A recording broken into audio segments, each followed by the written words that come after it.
This kind of the microscale imaging can actually show you more details about the tissue that can potentially also improve the precision of our diagnosis. Fellow Homo sapiens, my name is Torie Robinson and welcome back to Epilepsy Sparks Insights. If you're new and you haven't done so already, please do like and comment on this episode and subscribe to our channel so to support our mission to decrease the discrimination faced by and improve the quality of life of those affected by the epilepsies, and actually also get everybody appreciating the amazing epilepsy research that is out there. Now today, we hear about some cool research into focal drug-resistant epilepsy using brain tissue itself in Finland. We hear how special extra-accurate MRIs, 11.7 Tesla, are used for ex vivo experiments. They aren't used in vivo and are not yet being used for regular MRIs for human bodies, all with postdoc researcher Mastaneh Torkamani-Azar. My name is Mastaneh Torkamani-Azar, and I'm currently working as a postdoctoral researcher at the AI Virtanen Institute at University of Eastern Finland in Kuopio. My background is actually, it has been related to electronics engineering, but then at the same time, so almost all of my research was basically concerned with biosignals or biosignal processing, for example, EEG, ECG, ENG, etc. But then, especially actually, here for the past maybe 2.5 years, I have been involved in a huge and exciting project, basically a huge consortium that has been going on with the Kuopio University Hospital, basically the Kuopio Epilepsy Center, as well as their neurosurgery, the imaging centers. And yes, we do basically focus on the special case of patients who have focal drug-resistant epilepsy. The title of this project is Multi-Scale Assessment of Epileptogenicity in the Human Brain for Better Diagnosis and Treatment of Drug-Refractory Epilepsy. And the project is basically funded by the Jane and Atos ERCO Foundation in Finland. There are so many things in epilepsy that you could focus on. Why this? Great question. The thing is that, of course, the statistics are different, but then, it is actually estimated that something between 25 up to 30% of the patients with epilepsy may basically actually demonstrate signs of actually the drug resistance. And so, how many people are involved in this project? And are you still looking for participants? Currently, in the research team, we have more than 25 basic researchers as well as clinicians, and of course, the entire actually the neurosurgery team. So this is a huge group effort, that's actually going on. So far, basically, we have had something around 24 or maybe 25 actually patients.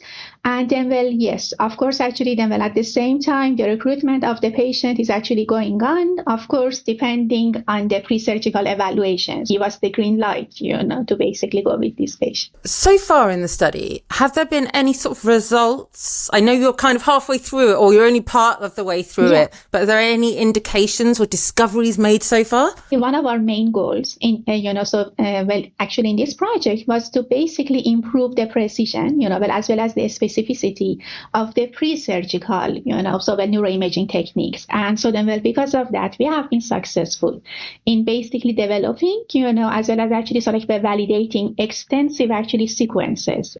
So far, we have been able, to basically develop and then also validate special algorithms, for the MRI acquisition that we actually call them the research sequence, which are not only limited to the sectoral MRI, but then also to the RAF4, MBRAG, multidimensional actually, diffusion MRI. But then that is only the pre-surgical part. After the surgery, when these actually the tiny basically tissues have been resected, which are usually from the cortex, sometimes hippocampus, amygdala, sometimes also tumor, we basically immediately actually transfer them to our labs. After that, these tissues are actually dissected and then distributed between the different research groups. Are all these research groups, are they within the same building, or are they within the same I was going to say, it's not like you can fly it over to Paris or something, right? Exactly. But because of that, we actually then record electrophysiological recordings, for example, using patch clamp as well as the tiny microelectrode array. And then at the same time, basically some of those tissues are also being utilized, for example, in the case of the genetic studies, sequencing, for example, with different protocols.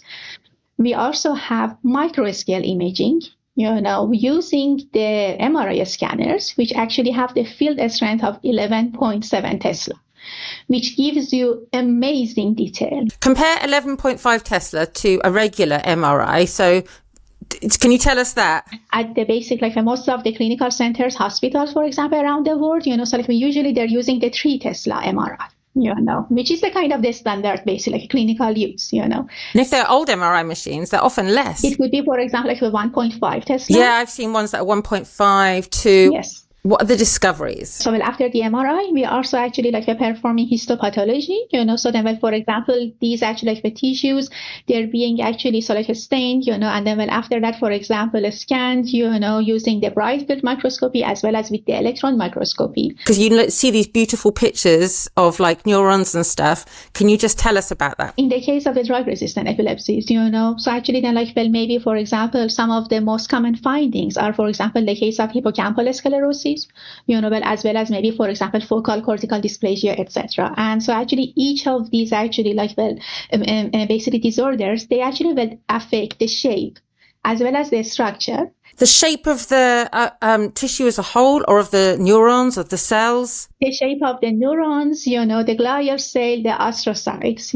And so then, because of that, our multi-scale actually imaging allows us, to actually visualize these differences in the shapes, numbers, as well as the distribution, of these actually neuronal cells in the tissues that have been resected. What we're actually going to do, is to basically help the clinical decision making, at the end, so then we basically use all of these findings, looking at the molecular level, electrophysiological level, structural level, and kind of basically return this knowledge to the beginning of the pipeline to help the clinical decision making. And have you collected enough and analyzed enough data where you are able to already do this, give useful tips to clinicians? So far, we have had, for example, something around 24, 25 patients. But then one of the challenges is that we have had so much heterogeneity in the data set, so meaning that there have been different actually types of diagnoses. That's, of course, actually challenging, in case of the data analysis. But at the same time, we're trying to basically perform personalized analysis of the data. So we basically look at each individual, as a whole, the whole story coming from the patient history, as well as the pre-surgical evaluation, and then, of course, all of these post-surgical findings. We have started that, of course, so then, for example, this kind of analysis is a bit the easier, in the case of patients who may have been, diagnosed with different types of the, for example, hippocampal sclerosis. Very common. Very, very common, exactly. But then, for example, we have also, we had some cases, for example, who may have, some of these tumor-related malformations. In those cases, of course, it's a bit, difficult because of the multifactorial, nature of these diseases. Something that I would like to emphasize, one of the actually developments in the past 2 years was basically developing a very basically concise research data management system, or RDM. Okay, and why is that important? So usually, each of these, for example, clinical centers, or for example, research labs, they may be doing their data acquisition, analysis, and processing in isolation. But in our project, we would like to actually integrate all of these data and essentially all of this knowledge together to basically actually then perform this kind of the holistic multimodal approach. This kind of approach, it would allow clinicians at the end, to have basically a quick and then at the same time a more precise actually clinical process. If we can actually improve, the precision of this diagnosis, and then at the same time try to actually speed up, the timeline from diagnosis of drug resistance up to the epilepsy surgery, that would be a huge contribution to the field. What are the potential benefits of your work to quality of life? Because people think of epilepsy, they think of seizures, but it's far more than that. So what do you anticipate or even observe already the benefits of your study to the quality of life of people with epilepsy and even their families, Patients are being treated with a different kind of the anti-seizure medications. It could sometimes actually also have some adverse, consequences, for example, on the cognition, of these patients. And so then because of that, if we can actually try to predict, that if an individual is actually going to be drug responsive, or maybe drug resistant, earlier actually during the treatment, then we can, of course, actually reduce, all of these adverse effects, and then will hopefully also contribute to the increased quality of life by actually improving the pre-surgical, neuroimaging detection techniques. And then we'll also actually for example, try to basically, we use the current findings from the project, which are going to be published soon, exciting news, of course, to basically actually understand that how all of these kind of the micro scale, imaging structural findings are actually going to contribute, to our initial diagnosis of the epilepsy syndromes or their correct classifications. Thank you so much to Mastaneh for sharing her cool work using extra accurate MRIs, 11.7 Tesla, the value of human tissue for research, and how this is also helping improve diagnosis in people with an epilepsy. Check out more about Mastaneh and her research on the website torierobinson.com, where you can also access the podcast, the video and the transcription of this episode all in one place. And if you haven't already, don't forget to like, comment and subscribe to the channel, and share this episode with your friends, colleagues, family members, universities, schools, people in the shop, whoever, because this all supports our mission to decrease the discrimination faced by and improve the quality of life of those affected by the epilepsy, and also get everybody appreciating the incredibly cool epilepsy research out there. See you next week.